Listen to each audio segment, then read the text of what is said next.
Hello' বন্ধু-বান্ধৱীসকল, স্বাগতম জনাইছোঁ আপোনালোকক আমাৰ অন্য এটা ভিডিঅ'লৈ। পুনৰ মুকলি হ'ল বৰপেটা জুডিচিয়াৰী ৰিক্ৰুটমেণ্টৰ তৰফৰ পৰা গ্ৰেড 4 পোষ্টৰ বাবে চাকৰি। এই চাকৰিৰ বাবে আপোনালোকৰ বয়স কিমান হ'ব লাগিব, কোৱালিফিকেশ্যন কিমান লাগিব, লাষ্ট ডেট কেতিয়ালৈ থাকিব, চেলাৰী কিমানকৈ দিয়া হ'ব আদি সকলো তথ্য সম্পৰ্কে আজিৰ এই ভিডিঅ'ত আলোচনা কৰিম।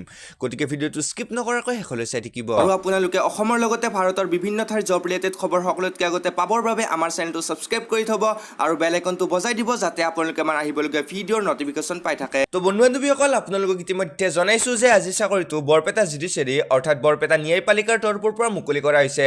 আৰু এই চাকৰিৰ বাবে এপ্লাই কৰাৰ লাষ্ট ডেট 20/1/2024 দিয়া হৈছে, অৰ্থাৎ জানুৱাৰীৰ 20 তাৰিখলৈ এই পদৰ বাবে এপ্লাই প্ৰচেছটো চলি থাকিব। গতিকে আপোনালোকে যদি ইণ্টাৰেষ্টেড হয় তেনেহ'লে আপোনালোকে এই পদৰ বাবে এপ্লাই কৰিব পাৰিব। মই সকলোখিনি তথ্য জনাই আছোঁ, আপোনালোকে ভিডিঅ'টো মিছ নকৰাকৈ শেষলৈ চাই থাকিব। তো বলকচোন অলপ ডিটেইলছত চাই লওঁ। ইয়াত নেম অফ পোষ্ট আছে নাইট চৌকীদাৰ, আৰু এই পোষ্টৰ বাবে ইয়াত আপোনালোকক চেলাৰী অৰ্থাৎ দৰমহা দিয়া হ'ব 12,000 পৰা 37,500 টকাৰ ভিতৰত, আৰু লগতে ইয়াত গেট পেও দিয়া হ'ব 3,900 টকা। গতিকে আপোনালোকে যদি ইলিজিবল হয় তেনেহ'লে আপোনালোকে এই পদৰ বাবে এপ্লাই কৰি ল'ব পাৰিব।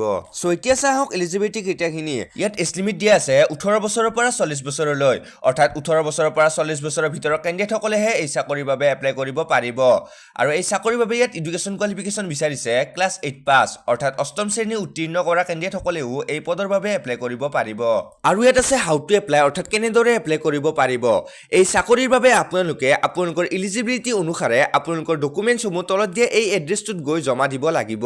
তো বন্ধু-বান্ধৱীসকল, আশা কৰোঁ আজিৰ ভিডিঅ'টো নিশ্চয় আপোনালোকৰ কামত আহিছে আৰু আপোনালোকৰ বন্ধু-বান্ধৱীৰ সৈতে ভিডিঅ'টো শ্বেয়াৰ কৰিব, আৰু এনেকুৱা জব ৰিলেটেড ভিডিঅ' সকলোতকৈ আগতে পাবৰ বাবে আমাৰ চেনেলটো ছাবস্ক্ৰাইব কৰি থ'ব। শেষলৈ ভিডিঅ'টো চোৱাৰ বাবে আৰু মোক মৰম ভাল পোৱা দিয়াৰ বাবে ধন্যবাদ।